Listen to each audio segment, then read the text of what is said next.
ciel celui qui n'y croyait pas. Un rebelle est rebelle, deux sanglots font un seul éclat, et quand vient l'aube cruelle, passe de vie à trépas.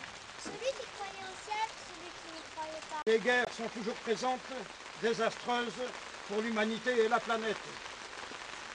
L'Union française des associations de combattants et de victimes de guerre s'indigne de ce recours permanent à la violence et aux armes de toute nature.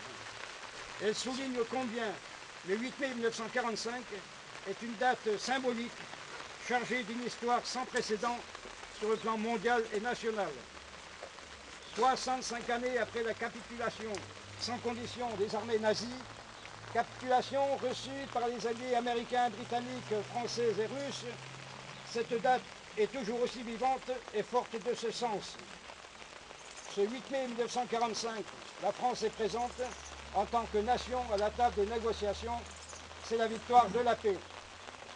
C'est la victoire des appels à la lutte et à l'action qui ont suivi les âpres combats de la bataille de France de mai-juin 40, dénombrant en 5 semaines 100 000 morts, 1 200 000 prisonniers et l'exode de 6 millions Français.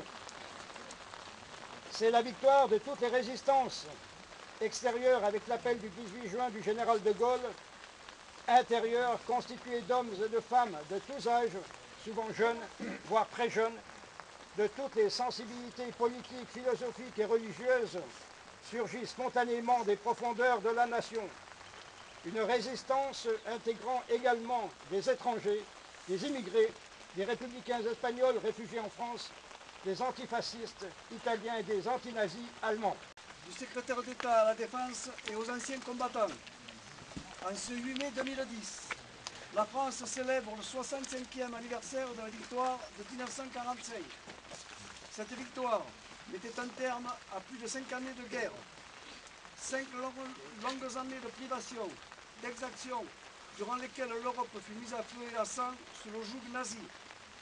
En cette journée nationale, la France se souvient de tous ceux qui ont souffert, militaires et civils, tombés au combat ou sous les bombes, pourchassés, déportés, victimes de l'antisémitisme et du racisme.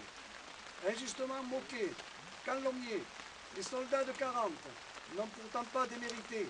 Les noms de l'Arbic, Gembloux, La Ferté, Dunkerque, Chasselet ou Saumur évoquent encore, dans la mémoire collective, la force de leur engagement.